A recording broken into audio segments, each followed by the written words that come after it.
Okay, guys, can you believe we're kind of coming to the end of Gooseberry Park? We are actually in chapter 17, The Wonders of Technology. And so yesterday, It was yesterday. We read all about Stumpy finding Professor Albert's house and finding her babies, which is so super exciting. And so today we're going to read The Wonders of Technology. Now there's Murray carrying what appears to be, is that a ho-ho or a ding-dong? These are things I don't know, but some kind of snack. Murray. All right, The Wonders of Technology. Life in Professor Albert's house for the next several days was magical. Stumpy's wanderings had left her rather thin, so Kona took on the job of fattening her up. Food upstairs continued to disappear at a steady pace. Poor Professor Albert was making trips to the grocery daily. He had decided a sneaky chipmunk definitely was stealing the food, and he contrived several schemes for hiding his groceries. None of them worked, of course, not with an experienced bat in the house.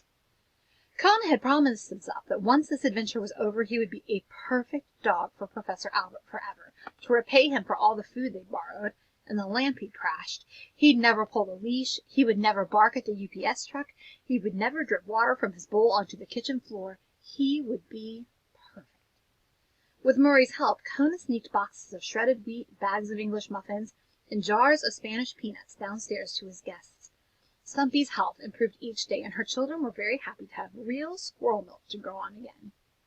Stumpy had told her friends the whole story of her night in the ice storm, how she had left her children in Murray's care, believing she could find Paradise Lane in Kona.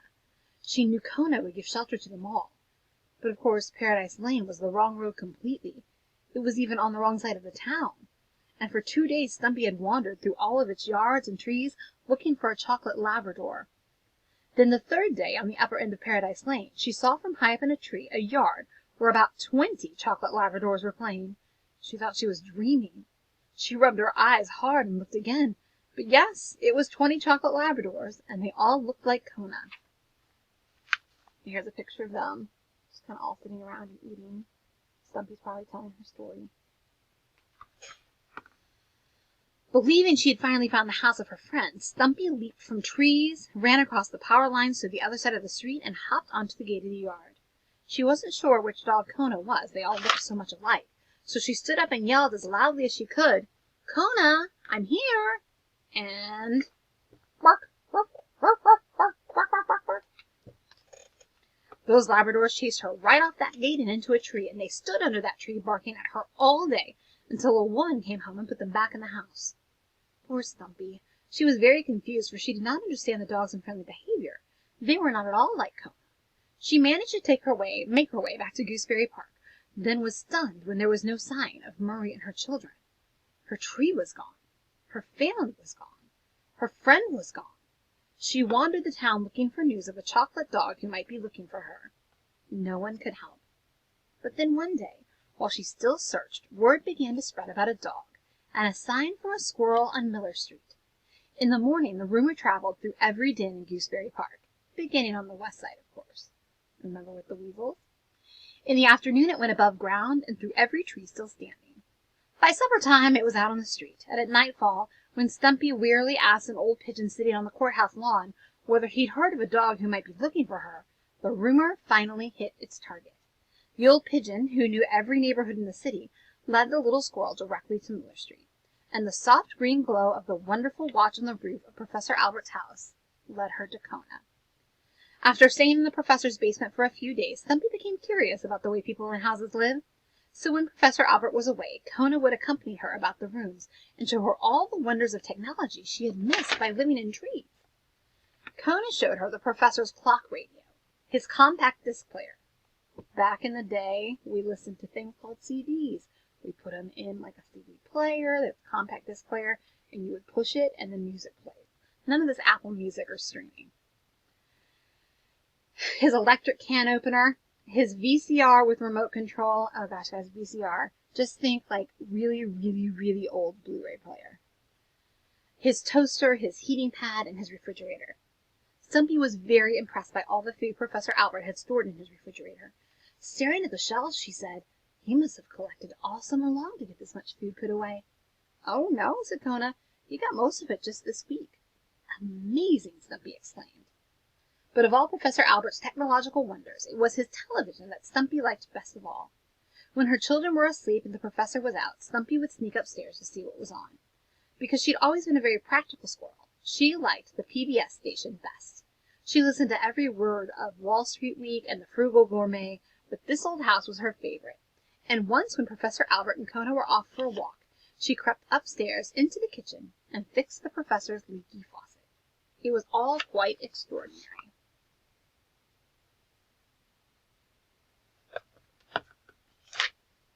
Chapter 18. A New Home. After a week or so had passed, and Stumpy was strong and healthy enough to be on her own, the friends began talking about finding a new tree for Stumpy and Murray to live in. The two had become like family, especially since Stumpy's children were forever forgetting and calling Murray Mama, and it seemed only logical the two should do their house hunting together. But Kona, always protective, suggested instead that he do the hunting. Now that the weather was so pleasant, he and Professor Albert were taking walks to the park every day, sometimes 2 or 3 times. And Kona had made so many acquaintances in Gooseberry Park since the evening of Stumpy's disappearance that he was sure he could find someone to help him scout things out. Gwendolyn agreed with the plan. "Moving makes children nervous," she told Stumpy confidentially. "It's best that Kona finds something for you that's all ready and waiting. Then you and the babies can move right in without too much confusion." "You're very wise, Gwendolyn," Stumpy told the crab. "Well," the crab smiled, "one of the benefits of age. A remarkable fact of nature is that problems almost always get solved just when they are meant to, and those who can help solve the problems almost always show up at just the right time." Thus it seemed completely logical that as soon as Kona went looking for someone who might help him locate a new house for his friends, he ran into Conroy, the famous cat. Kona did not know it yet, but running into Conroy was a stroke of good fortune. "Hey, it's the skating dog," the cat said with a grin, scratching his back against a knobby tree stump. Kona blushed with embarrassment. "No, it's cool," assured the cat. "Word of your heroics get around. Even I was impressed." "Thank you," Kona said gladly. "So what's happening?" asked the cat. And Kona explained what he was searching for. "You need a tip on a good piece of real estate?" Conroy asked. Kona nodded. "You found the right man, my friend." The cat rolled onto his back. "I heard about a place just yesterday." He continued scratching his back against the grass. "Nice little joint, south side. Some starlings moved out and went to Florida because of Granny's arthritis." "How do you know?" asked Kona. "They were always pecking at my head," Conroy answered. "Lovely family," he said sarcastically. "Just hated to see 'em go. You better hustle, though. Good trees are scarce since the storm. It won't stay empty for long." There's Conroy. "Gosh," said Kona, turning to go. "I've got to get my friends in there today." The dog started running. "Thanks, Conroy," he called back. The cat took a deep bow and strolled on. Kona practically dragged Professor Albert all the way home. After today, thought Kona, after today I'll be perfect. The professor kept muttering something about how he should have bought a guinea pig instead of a Labrador, but Kona knew he didn't mean it. Once they were home, Kona sneaked down to the basement and told Stumpy and Murray the time had come. It was moving day. "Really?" Stumpy asked. "Does this mean I'll miss pork chop night?" asked Murray. Within minutes they were set to go. "Murray," said Kona, "Stumpy and the kids will ride on my back." "Right," said the bat, hopping around and testing his wings. "And you have to fly," said Kona. "Gee," the bat said, looking at Kona in exasperation. "Thanks for helping me figure that out." "But first you have to be bait," said Kona. "Excuse me," said Murray. "Don't you mean bat?" "No, bait. You have to go upstairs and flap around the living room," Kona explained, "to make Professor Albert open all the doors and windows. Then you have to get him to chase you into the bedroom so I can get us out the front door." The bat grinned. "This sounds like fun." "Just don't get clobbered," Kona said. "No problem." The dog, with the squirrels on his back, stood ready at the bottom of the steps. "Okay, Murray, go!" he yelled. The little bat saluted and went flapping wildly up the steps and into the living room.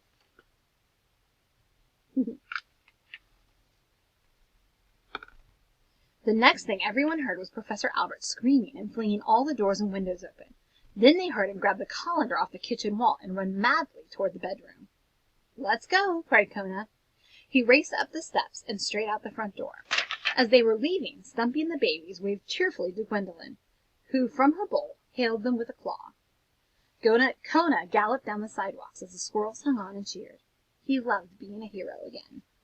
They made it to the south side of Gooseberry Park. Then after a few queries they found the tree where the starlings had been living. Except for a few sunflower seed hulls and a half-eaten hot dog bun, the place was empty. And, like Conroy had promised, it was a dream. "It's a split level," Stumpy called down to Kona in delight. "Murray can take the upper and we can take the lower, and it's in a sugar maple, just like the one I was born in." There's Stumpy and the squirrels, and there is the sugar maple. Kona looked up and smiled. He waited while Stumpy and her children wandered the rooms. Stumpy poked her head out of a hole. "And there's plenty of room for treasure," she called. Kona sighed with pleasure. While the dog was imagining all the new treasure Stumpy would be collecting, suddenly Murray came careening through the trees. He grabbed onto a bunch of maple, whirled and bounced, then hung there, bobbing like a spring. "Wow!" he cried. "Are you all right?" "Oh, I'm all right," said the little bat, brushing himself off. "But it's sure too bad about that television." I bet you Professor Albert ended up smacking the television with something. All right, final chapter, chapter 19, The Wonderful Watch. By the middle of summer, Professor Albert had replaced the 30-inch television he had cracked with a flying colander, and Kona had taught Bottom to catch a tiny frisbee in his mouth. Sparrow and Top had their mother's interests. They collected things, and they spent hours down on the riverbank seeing what people might have thrown out that day. Stumpy spent her time as usual. Housekeeping, well, a little. Food collecting, she didn't trust Murray's hand-to-mouth existence, and admiring all the new treasures her children were bringing home.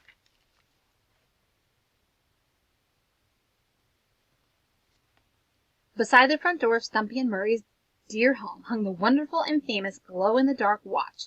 It cast its green heavenly light all around, and this time every animal in the park seemed respectful of the halo, even Ralph. When Stumpy's children were old enough to stay at night with friends, Stumpy would point to a number on the watch's face. "Be home by this time," she would say like a good mother. And the children were.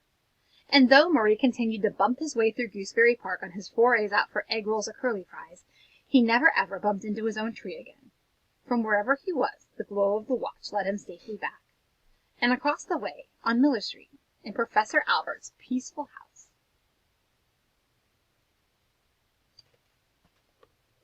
Late at night, Kona and Gwendolyn would sit together and talk of all the wonderful adventures they had had. They loved retelling their favorite Murray stories. They loved chatting about the children. And from time to time, Kona had to recount yet again his magnificent journey across the ice. The two old friends would talk through the deep night, and now and then they would look over to the window, across the tops of the houses, and up into the familiar trees. There in the darkness they could see a lovely green radiance, a welcoming light, a treasure in Gooseberry Park. Don't you just love that story? What a good one. Cynthia Rylant has written tons and tons and tons of books. So if you enjoy Gooseberry Park, you might enjoy some other books by Cynthia Rylant as well. All right, Mrs. Bluette is in charge of our next book, so I bet you're going to look forward to listening to that. All right, guys, it's been a pleasure reading to you, and I'll see you again soon.